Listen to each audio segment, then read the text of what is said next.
The Amazing Spider-Man franchise really was cut off at the legs, wasn't it? There was supposed to be an entire cinematic universe that would have spanned all the way until at least the early 2020s. However, one project that they canceled that I personally find interesting was a movie about the Sinister Six that would have taken place in the Savage Land, a place I could definitely imagine a certain Predator occupying. So, what if the Predator was in the Amazing Spider-Man universe?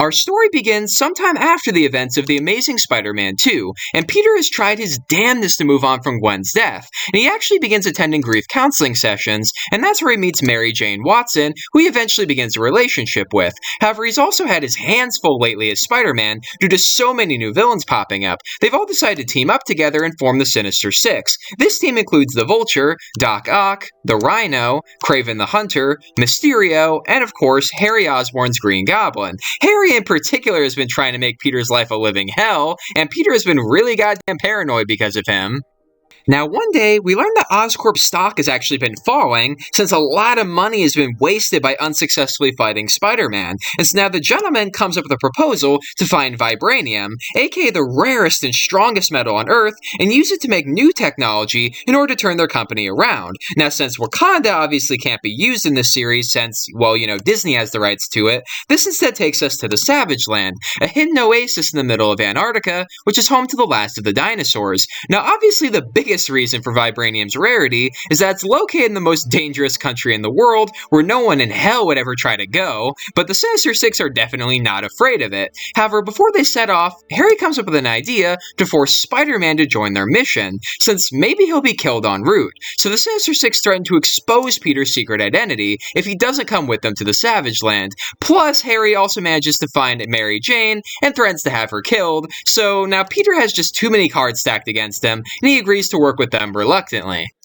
So now we're in the Savage Land. However, there's a creature there that's not originally from there, aka the Predator, and I think it would make a lot of sense for the Predator to be here, considering that it's home to the rarest animals on Earth, as well as some of the strongest animals on Earth. So now Spider-Man and the Sinister Six, well, they have to try and navigate their way through all the dangers of the Savage Land, and we're able to get a lot of great fight scenes here, such as Spider-Man and the Sinister Six fighting against a T-Rex. This just builds up this unlikely team as a real force to be reckoned with. Meanwhile, the Predator is watching their every move, studying its prey, and waiting for the moment to strike. Now, when the Predator does finally strike, they are not ready for it at all. Now, Peter is actually able to sense its presence with his spider sense, but nobody actually thinks that there's anything there. They even make fun of him by saying he's just paranoid because he's working for a bunch of villains now.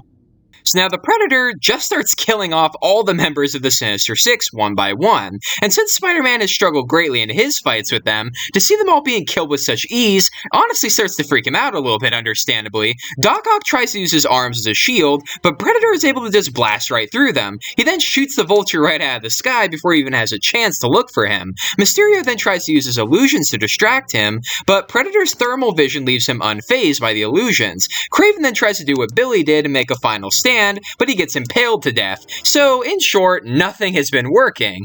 Now, in the end, it comes down to Peter and Harry has consistently put Peter in harm's way throughout this movie, still feeling like Peter betrayed him by refusing to give him his blood. But after all of these deaths, Harry is honestly just afraid, and we're able to get a great Dane DeHaan emotional acting scene when he just talks about how he never wanted to die, about how he's always been afraid of losing everything he cares about, because he won't be able to live long enough to be there there for those that he loves. And now Peter has a choice. He can either leave Harry to die to the Predator, since, well, he wants revenge for Gwen's death, but he also remembers that Harry at one point was like his brother, and he realizes that being Spider-Man, well, it means to put aside differences, and to be more than just a man with a grudge. So he stays behind. He gives Harry time to get back to the chopper. Now, Spider-Man and the Predator then have an epic final fight with each other, where the Predator actually targets his web shooters and destroys them. So then we get a final hand-to-hand fight, which in the end, Spider-Man, of course, wins. Predator then resorts to self-destructing, but Peter is able to get the hell out of there and returns to America safely.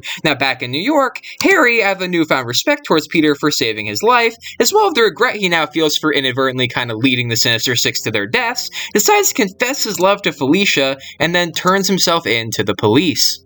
So yeah, I kind of cheated with this one, I'm not gonna lie. I talked about putting the Predator in a movie that never even actually happened, so I know that's kind of a cheat. But honestly, I think the Predator just works better in a jungle environment, and as far as I know, those were the only plans to ever put Spider-Man in, a jungle-like environment. So, if you guys really want me to, I'll try to do a Predator-Spider-Man crossover in New York, but I honestly think that Predator just works a hell of a lot better in the jungle. And this is coming from somebody who likes Predator 2. I don't hate Predator 2 at all, but, I mean, come on. I think most of us can agree that Predator is a lot cooler in the jungle. I'm sorry, but it's just true. Not to mention, I couldn't pass up the opportunity to have Spider-Man and the Sinister Six being forced to work together.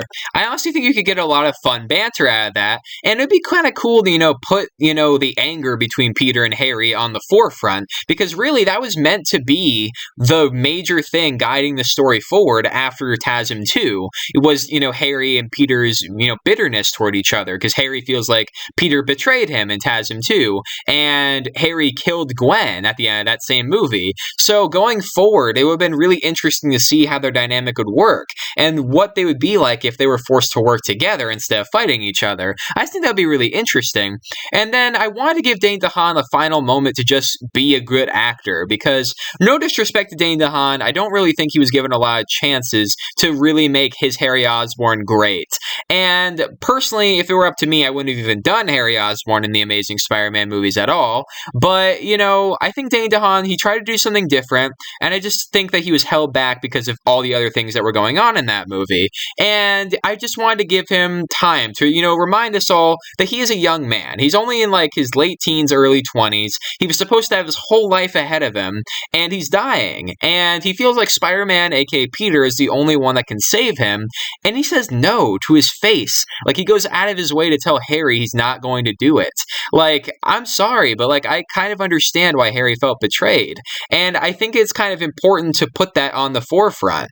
And I'm not by any means justifying his decision to kill Gwen, which is why I still have him turn himself in at the end, because I just can't imagine Peter letting him go free, even if he did redeem himself, because he still killed Gwen, and he's never going to be able to take that back. So I decided to make his decision to go to jail his decision, and not Spider-Man's. You know what I mean? Spider-Man has gotten over this thirst for revenge, and now he's just all about doing the right thing, even if it means helping people he doesn't really want to help. You know what I mean? So yeah, because that's the whole point of Spider-Man, is doing the right thing and being responsible with his great power. And now, as far as the Predator goes, I love the Predator. I really, really do. Predator is honestly one of the best sci-fi monsters ever created, in my opinion. He is just so fucking awesome, in my opinion. And as fun as it was to put Predator against the Hulk, I almost think it would have been even more fun to see Predator versus Spider-Man. And yeah, I just think it would be really cool to have it be Andrew Garfield working with the Sinister Six in a place as dangerous as the Savage Land, because then not only could you do the stuff with the Predator, but then you could do stuff with dinosaurs, you know what I mean? Dinosaurs versus Spider-Man, the Sinister Six. Can you imagine how awesome that would be? I can't help it.